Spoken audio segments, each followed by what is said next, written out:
Hello everyone, এটা ছিল আমার অ্যানিভার্সারি নাইটের একটা ভিডিও। তো এই শাড়িটা দিয়েছে আর কি আমার হাজব্যান্ড ভুবনেশ্বর থেকে, আর ব্যাগটা দিয়েছিল ফরএভার ব্র্যান্ডের, আমার বড় দিদি গিফট করেছিল আমাকে আর কি। তো এখানে রেডি হয়ে গেছি আমরা পার্টিতে যাওয়ার জন্য, ছোটোখাটোই আমরা নিজেদের মধ্যেই করেছি আর কি। আর 26 নভেম্বরে ছিল আমার 10th ওয়েডিং অ্যানিভার্সারি। তো ভেবেছিলাম কিছু মানে ক্লোজ ফ্রেন্ড সবাইকে নিয়ে করব, একটু সেলিব্রেশনটা করব আর কি।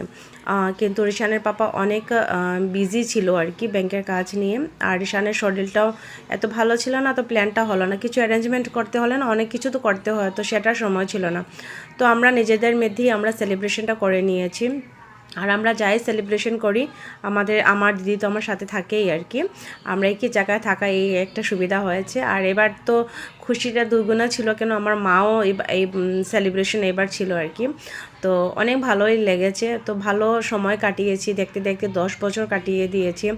আর সব থেকে স্পেশাল ব্যাপারটা হলো কি, আমার বাবা মানে আমার বিয়ের 2 মাস আগে আমার বাবা আর কি মারা যান, কিন্তু আমার হাজব্যান্ড কোনো দিনও এই ফিলটা আমাকে হতে দেন আর কি। প্রত্যেক অকেশনেই আমাকে মানে একটা স্পেশাল ফিল করায়, মনটা খারাপ হতে দেয় না কেন। যে কোনো স্পেশাল অকেশনে না আমি আমার বাবাকে অনেক মিস করি।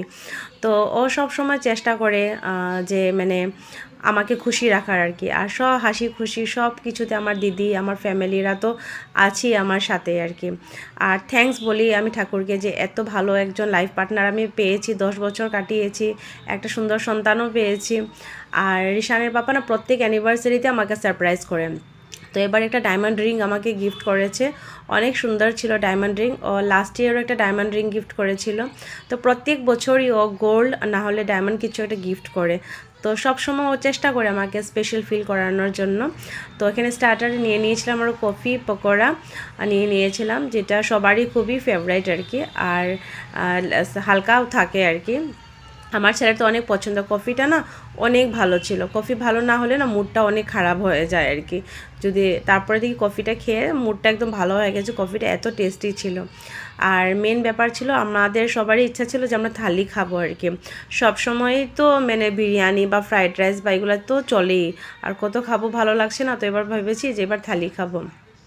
তো এখানে খুব সুন্দর থালি পাওয়া যায়। তো এখানে 2টা চিকেন থালি নিয়েছি, আর 2টা ছিল মাটন থালি। আর আমি নিয়েছিলাম এখানে ইলিশের থালি আর কি, ইলিশ মাছের থালি। আর আমার মা নিয়েছিল বোয়াল মাছের থালি। আর আমার রিশান্ত এত কিছু খায় না, তো ওর জন্য জাস্ট খালি প্লেট নিয়েছি আর পনিরের একটা তরকারি নিয়েছিলাম। আর অনেকগুলো আইটেম ছিল, কফতা ছিল, মানে তারপরে মানে এক্সট্রা আইটেম ফুলকপি একটা তরকারি ছিল, চাটনি ছিল, মানে অনেক কিছুই ছিল আর কি। তো সেলিব্রেশনটা এত সুন্দর হয়েছে, অনেক ভালো।